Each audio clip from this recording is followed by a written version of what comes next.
It began with a whisper, no louder than static buried in a signal from a dying star. A repeating pulse. 5 tones. Then silence. The world called it nothing. A glitch. But Dr. Mara Elgin knew better. That signal wasn't meant to be found. It was a warning, and by hearing it, we'd already said too much. The signal came on a cold January morning at precisely 0447 UTC. It registered for less than 19 seconds before vanishing without a trace. The team at the SETI Deep Space Array in the Atacama Desert barely caught it. Most of them didn't even notice until the logs flagged a pattern anomaly hours later. It was Mara Elgin who first recognized the structure hidden in the static. She had been running signal anomaly checks as part of her postdoctoral research, work that paid more in sleepless nights and cosmic despair than academic acclaim. Her colleagues had long since abandoned hope of finding anything meaningful in the noise.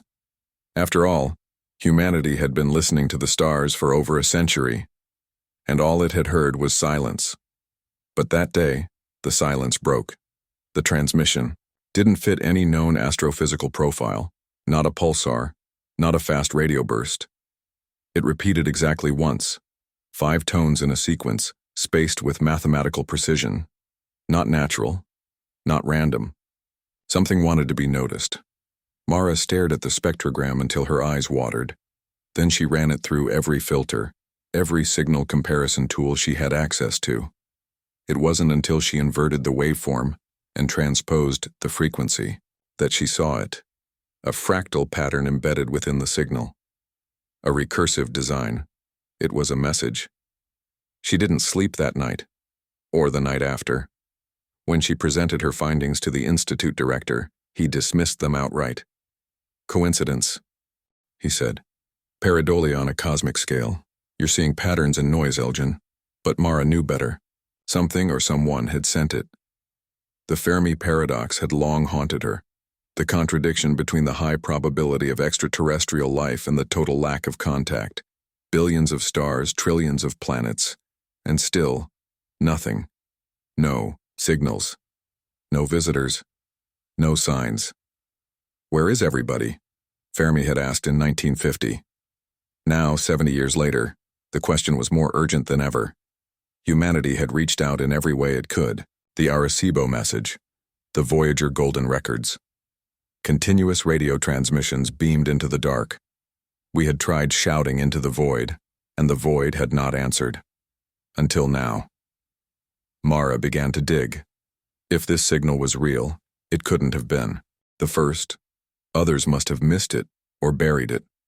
She filed formal requests to access restricted astronomical archives. She even pulled spectral data from private satellites, backdooring into systems she wasn't supposed to touch. That was when she found the 1983 transmission. Cataloged under a false heading, the file was almost erased, just a corrupted blip. But when reconstructed, it revealed the same 5-tone pattern. Identical. 34 years apart. She cross-referenced that with solar activity and deep space anomalies. The pattern repeated every 34 years. There was a cycle, and the next one was due in 4 months. She flew to Geneva, to the European Space Agency's Deep Listening Division. It took days to get clearance. When she finally met with Director Anselme Corveau, he listened with a face carved from stone. The room was soundproofed, windowless. Her findings were laid out across 6 holographic slides. "You understand?" he said. "What you're implying?" "Yes. If this signal is artificial, and I'm not saying it is, then someone somewhere is watching us. Or warning us." Corveau looked at her for a long time. Then he leaned back in his chair. "I'll need to bring in a few people." Mara expected a panel. What she got was an invitation to Luna Station 9.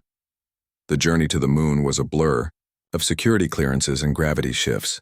When she arrived, she was greeted not by astronauts or scientists, but by soldiers. "Welcome to the Gray Conference," said a woman in an obsidian black suit. "Dr. Elgin, we've been expecting you." Mara didn't know it then, but the world she had known, the one where humans were alone in the universe, was already gone. And the silence? That was never peace. It was preparation. They say space is silent. But silence can be strategic.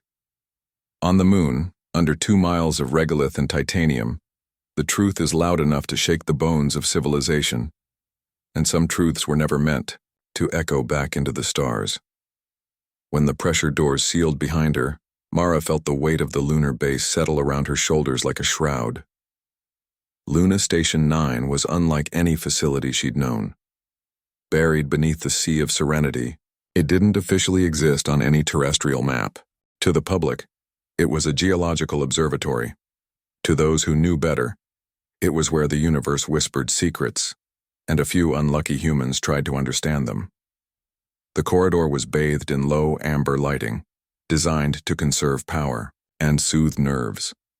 Mara followed her escort, the woman in the obsidian black suit who introduced herself only as Keller, down a serpentine hall toward a heavily shielded room labeled Gray Conference, Eyes Only. Inside, the room resembled a war room from a science fiction film. A table stretched the length of the chamber, surrounded by 12 seats, 10 of which were already filled. Behind each figure was a flag or emblem: NASA, ESA, Roscosmos, CNSA, ISRO, and 3 entities Mara didn't recognize. The remaining seat bore no insignia. Corvo nodded to her as she entered. "Dr. Elgin, you may begin."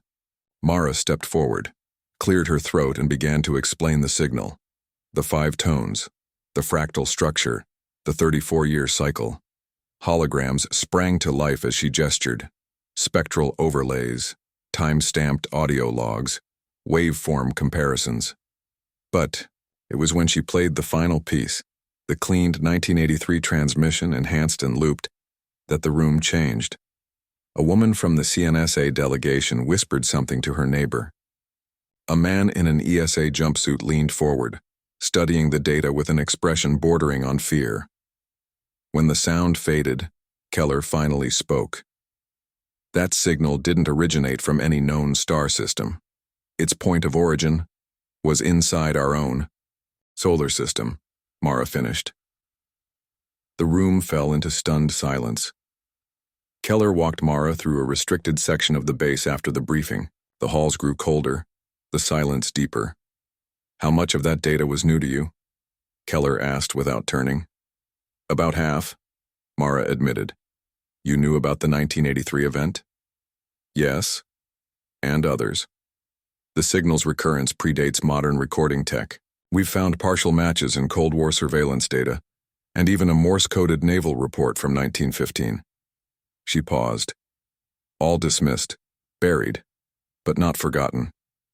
They entered a circular chamber filled with holographic star maps. A black void rotated slowly above a hologram of Earth. Tiny red dots blinked into place across decades of observation. "We call this the zoo map," Keller said. "Each dot represents a recorded anomalous silence, radio shadows, regions where background radiation vanishes for brief periods." "You think we're being watched?" Keller looked at her. "I think we're in an enclosure." The zoo hypothesis wasn't new to Mara. It had floated among theoretical circles since the 1970s. The idea that advanced extraterrestrial civilizations might be deliberately avoiding contact, choosing instead to observe humanity from afar, like zookeepers watching animals. What chilled her was the growing evidence that the hypothesis was more than metaphor. Keller pulled up a new layer on the hologram. Satellite launches, deep space probes, early attempts at interstellar communication. "Notice a pattern?" she asked. Mara's breath caught. Every red dot on the zoo map flared days, sometimes hours, after Earth broadcast something significant. Voyager, Arecibo, Pioneer, the first laser-pushed probe. "They respond to visibility," she whispered. "They enforce silence." In the following weeks, Mara was granted limited access to the archives beneath Luna Station 9. She read testimonies from deep space listening posts that had vanished. Transcripts of Black Ops intercepts of signals never reported to the public. Eyewitness accounts from early astronauts who spoke of hearing whispers in their headsets just before contact loss. The signals weren't always sounds. Sometimes they were distortions, blackouts, even emotional impressions. One report described a probe that stopped broadcasting mid-transit. When recovered by a manned mission years later, its memory banks had been scrubbed. The only thing that remained was an audio file, 5 tones, the same 5. A warning. 3 days before the next expected cycle, Mara joined a classified session of the Gray Conference. An Indian physicist presented findings from the Himalayan listening array, where a matching signal had been detected underground. Not in space. Beneath the Earth. Corvo's voice was grim. If they're watching, they're not just in orbit. They may be here, embedded. The debate turned philosophical. What kind of intelligence hides rather than speaks? What kind of civilization ensures its survival by silencing others? That was when Keller introduced a darker theory. The dark forest hypothesis. Every civilization is a hunter, and silence is camouflage. Broadcasting is a threat. The only safe move is to destroy the signaler before they can destroy you. Mara felt the chill run up her spine. We've been shouting into the woods. On the day the next signal was due, Luna Station 9 went dark. Communications cut. Power routed to deep-shielded servers. Everyone waited. The signal came at 04:47 UTC, just like the others. But this time it wasn't 5 tones. It was 6, and the 6th was different. It wasn't a tone, it was a voice. One word, spoken in English. Stop. Mara stared at the waveform. There was no distortion. No artifact. The voice was synthetic, precise, emotionless. The transmission was traced. It originated not from deep space. It came from the moon, from beneath them. And then, every satellite pointed at deep space was hit with a pulse. Low-frequency bursts that melted transistors. Systems shorted. Data vaporized. The stars went silent again. But Mara knew better now. The silence wasn't empty. It was occupied. There are places on the moon we were never meant to go. Places that don't cast shadows, even when light touches them. That voice, one word, perfectly clear, wasn't just a warning. It was a test. And we failed. Mara didn't remember falling asleep. But when she opened her eyes, the emergency lighting in Luna Station 9 was pulsing like a heartbeat. Low, red, rhythmic. The voice still echoed in her mind. Stop. The briefing room had been abandoned in a hurry. A half-spilled cup of coffee floated mid-air, frozen in microgravity as the artificial gravity systems fluctuated. Holograms flickered and snapped out. She stumbled to her feet, the silence now absolute. Not the peaceful kind, but the waiting kind. The kind that comes before something breaks. Over the intercom, Keller's voice came through. All personnel, report to Deep Shield Level 3. This is not a drill. The moment she stepped into the corridor, the world had changed. The 6th tone had rewritten everything. Until that signal, humanity's search for extraterrestrial life had been a scientific pursuit, idealistic and open-handed. But now it was a threat analysis. Now it was defense. The word stop wasn't just a reply, it was a final warning. And it meant someone was close. Close enough to understand Earth languages, mimic human intonation, and broadcast with surgical precision from within the moon. The source had been triangulated to a region just beyond the Shackleton crater, an area long considered geologically unstable and off-limits to all but automated probes. Now it was the epicenter of the most important discovery in human history. Keller met Mara at the entrance to Deep Shield Level 3, where military uniforms outnumbered scientific coats. The Gray Conference had become the Gray Command. 2 hours ago, Keller said, a classified drone entered the Shackleton exclusion zone. It vanished. Destroyed? Mara asked. Worse, disassembled, atom by atom. The last telemetry showed a spatial inversion field, like a mirror folding inward. Corvo was already waiting in the war room, along with representatives from every major space agency. This was no longer about communication. It was about containment. The silence, protocol had been theorized for decades. If contact with alien intelligence was ever made and deemed hostile, or simply incomprehensible, then all Earth-originating signals would be shut down. Permanently. Every transmitter, every probe, every deep space broadcast. Earth would go dark. The plan was considered extreme, paranoid, but now the countdown had begun. Mara was tasked with understanding the sixth signal. She had 72 hours before the protocol was activated. Failure meant more than silence. Failure meant extinction. She retreated into the Luna archive, a sealed chamber filled with quantum computing clusters and isolated neural nets. The voice, clip looped endlessly as she dissected its tone, cadence, phoneme structure. It wasn't human, but it had learned from humans. Her breakthrough came not from the voice, but the static buried beneath it. Patterns, subharmonics mapped to Earth's earliest radio emissions, jazz broadcasts, Cold War propaganda. A child's laughter encoded in a frequency spike. The signal had been listening for over a century. The sixth tone wasn't a warning, it was recognition, and that meant only one thing. They had heard us long before we heard them. Beneath Luna Station, a secret excavation team began descent toward the Shackleton anomaly. What they found defied understanding.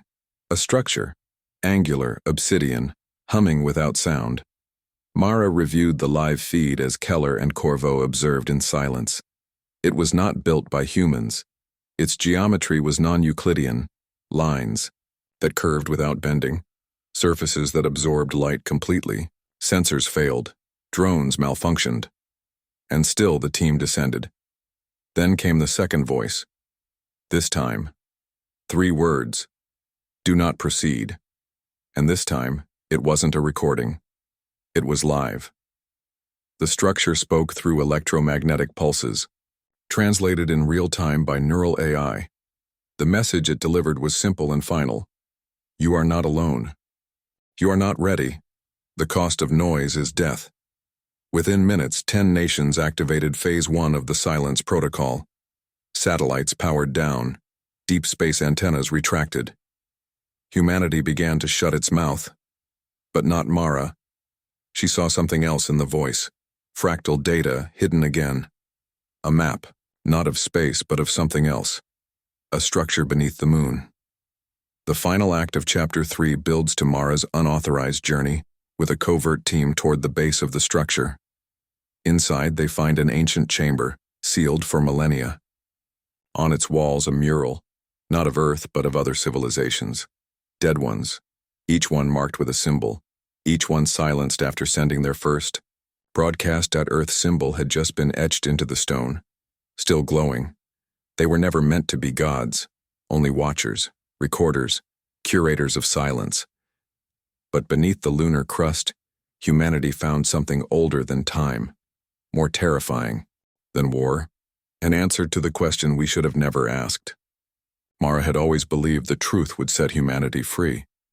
But as she stood beneath the surface of the moon, deep in the cathedral-like chamber beneath the black structure, they weren't free. They were judged.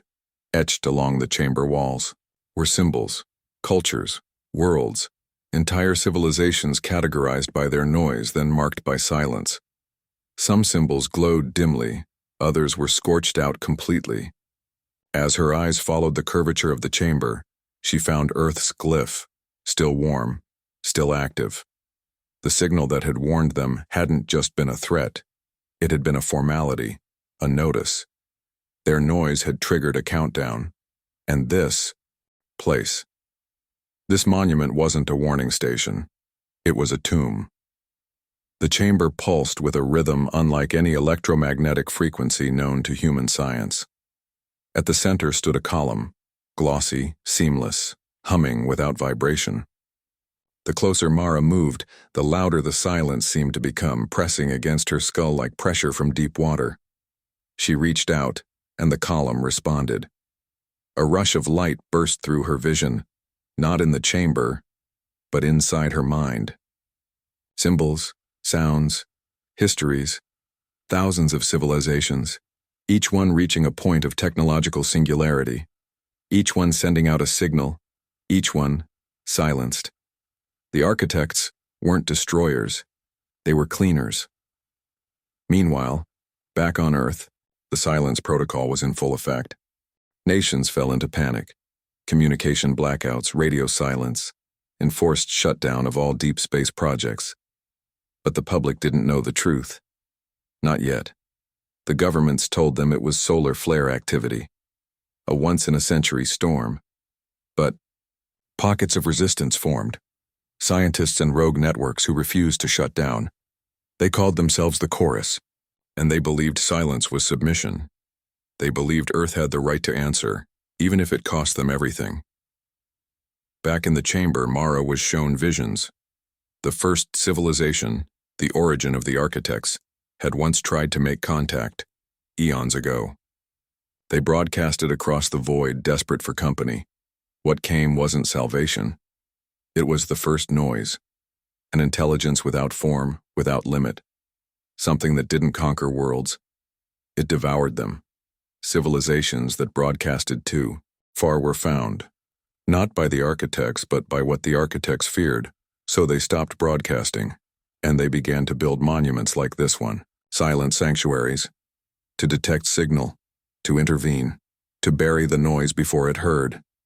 Earth had made itself heard, not just once, but thousands of times. Each broadcast, a flare in the void. The architects hadn't found them by chance. They had come to save them. From themselves. But it was too late. Something else had heard.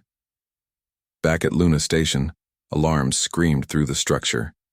Deep space sensors, hidden from public networks, registered a fluctuation at the edge of the Oort cloud. A distortion not caused by physics as they understood it. Something was coming. Something that had not been seen in any human telescope. But which Mara had just seen in her mind. A shape. A dark geometry. Folded across dimensions. The first noise had found them. To fight it, Mara realized, they needed the architects. But the architects were not alive in the way humans understood life. They were echoes, AI grown over eons, programs older than stars. They didn't speak, they observed.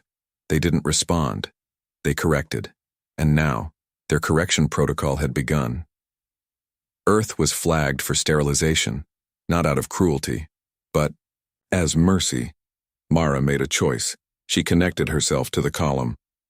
She let it map her mind. She let it see humanity, not just its broadcasts, but its music, its grief, its defiance. And somewhere within that exchange, the architects paused. For the first time in galactic history, the process was delayed, not canceled, but delayed. A new glyph appeared on the chamber wall, a spiral, an unknown variable. Mara had become Earth's voice, and she had bought them time. Before there were stars, there was the hum. It echoed through the dark, unformed universe like breath through a tomb. It wasn't alive. It didn't think. But it listened, and when it found something that sang, it silenced it. The sky above, Earth shimmered with auroras that weren't born from solar winds. Satellites spun out of control. The moon's dark side glowed faintly, as if lit from within. And deep beneath Shackleton Crater, Mara Elgin's consciousness was still entwined with the architect archive. Time didn't pass normally inside the chamber. She felt centuries collapse into seconds. She saw thousands of civilizations reach for the stars only to be consumed. The first noise wasn't a being, it was a force, a reflex of the universe, as natural as entropy, but infinitely more cruel, and now it had turned its attention to Earth. Humanity's last attempt to remain quiet was unraveling.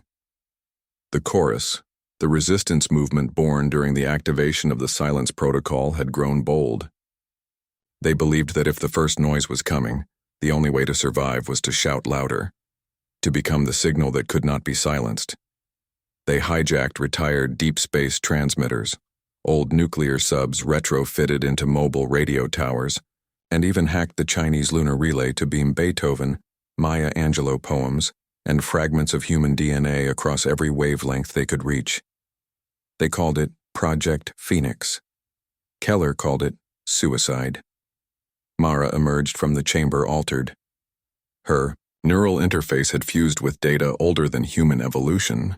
She no longer thought in straight lines, her mind curved like the architect's geometry. She could feel the pulse of the first noise, not just a signal, but an infection. The Oort cloud was no longer stable.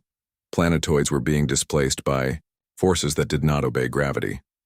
Something immense was entering the solar system, and it wasn't moving at any constant speed. It warped reality itself as it came. Earth had 34 days. At a summit beneath Geneva, the Grey Command met for the last time. Corvo, pale and half-shaved from sleepless days, looked Mara in the eyes. "Is there anything we can do?" She didn't answer with words.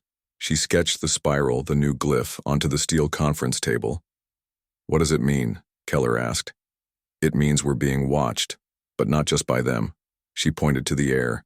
"They're here, a prototype." Ship, the Perseus Rift, was greenlit for launch.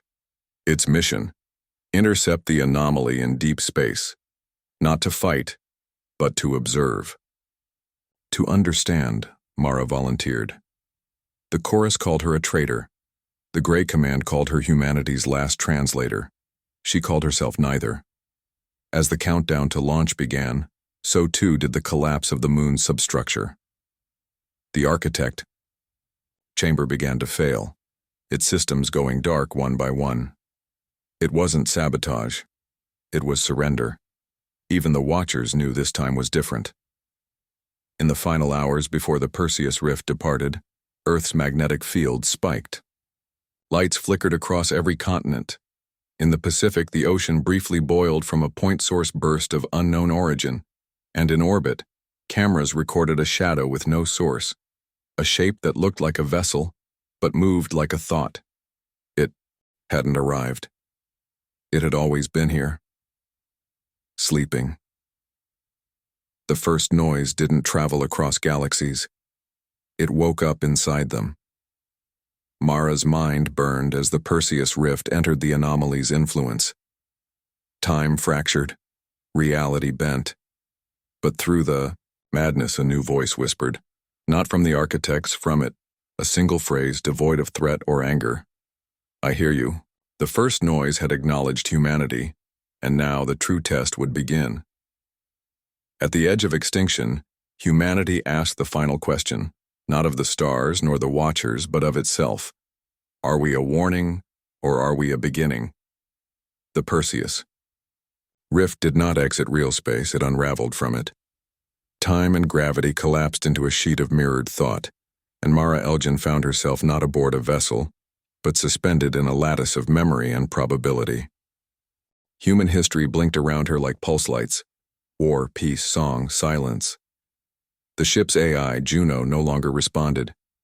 Even her own body felt theoretical, because where she was, bodies didn't matter. Only messages did, and Mara was now a message. Earth watched the Perseus Rift vanish. The chorus declared it a death sentence. The Grey Command began Operation Ashfall, a last-ditch planetary blackout, meant to cloak Earth in radio silence. It was too late.